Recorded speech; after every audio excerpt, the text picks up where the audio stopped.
The North Atlantic Alliance was founded in the aftermath of the Second World War. Its purpose was to secure peace in Europe, to promote cooperation among its members, and to guard their freedom. All of this in the context of countering the threat posed at the time by the Soviet Union. The Alliance's founding treaty was signed in Washington in 1949 by a dozen European and North American countries. It commits the Allies to democracy, individual liberty, and the rule of law, as well as to peaceful resolution of disputes. Importantly, the treaty sets out the idea of collective defense, meaning that an attack against one ally is considered as an attack against all allies.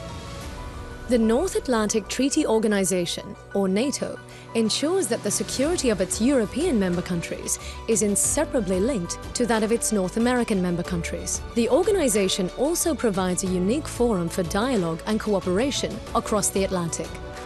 The alliance started with 12 member countries in 1949. However, the founding treaty allows for other European nations to join the alliance, as long as all existing allies agree.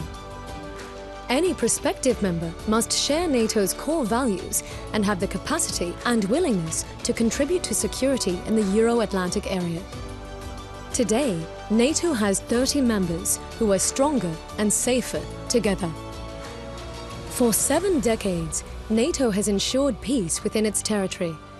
While threats and the way NATO deals with them have evolved over time, the purpose, values, and founding principles of the alliance do not change. For its first 4 decades, the Cold War defined the alliance. Collective defense was NATO's main role. When that confrontation ended in 1989, and with the collapse of the Soviet Union, some said that NATO had fulfilled its purpose, that it was no longer needed. And yet the alliance is still here today. So why has NATO stood the test of time? The end of the Cold War offered hope for progress and peace. But it also ushered in a new era of instability. NATO has responded to changes in the security environment by shifting its focus and taking on new tasks. Beyond ensuring the collective defense of its members, NATO seeks to promote security through partnership and cooperation. Since the early 1990s, the alliance has developed relations with non-member countries, including former Cold War adversaries of the former Eastern Bloc. Some of these partners have since become members of the alliance. Today, working with non-member countries and other organizations is considered to be one of NATO's fundamental tasks. It works with 40 partner countries, as well as with other international organizations, like the United Nations and the European Union. NATO has taken on an important role in international crisis management since the end of the Cold War. Working closely with partner countries, the alliance helped to end war and build sustainable peace in the Balkans. In the wake of the 9/11 terrorist attacks on the United States, allies and partners deployed forces to Afghanistan to help bring stability.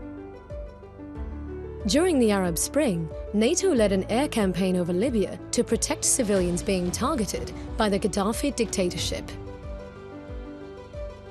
At sea, NATO and its partners have helped to prevent piracy off the Horn of Africa and are cooperating to fight terrorism in the Mediterranean Sea. NATO has also supported international efforts to stem illegal migration and human trafficking in the Aegean Sea. Today, we face a much broader range of threats than in the past. To the east, Russia has become more assertive with the illegal annexation of Crimea and destabilization of eastern Ukraine, as well as its military buildup close to NATO's borders. To the south, the security situation in the Middle East and Africa has deteriorated, causing loss of life, fueling large-scale migration flows, and inspiring terrorist attacks. NATO is responding by reinforcing its deterrence and defense posture, as well as supporting international efforts to project stability and strengthen security outside NATO territory. We are also confronted with the spread of weapons of mass destruction, cyber attacks, and threats to energy supplies, as well as environmental challenges with security implications. These challenges are too big for any one country or organization to handle on its own. So NATO is working closely with its network of partners to help tackle them. While NATO continues to adapt to changes in the security environment, the fundamentals of how it works haven't changed. Consensus and consultation are part of NATO's DNA. All member countries are represented in the North Atlantic Council, where decisions are taken by consensus, meaning unanimously, expressing the collective will of all the nations.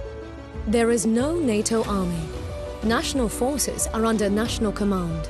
When called upon, allied nations volunteer their troops, equipment, or other capabilities to NATO-led operations and exercises.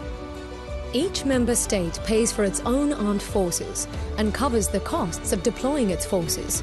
But together, the allies get a lot more security for a lot less cost than they would if they had to do it alone.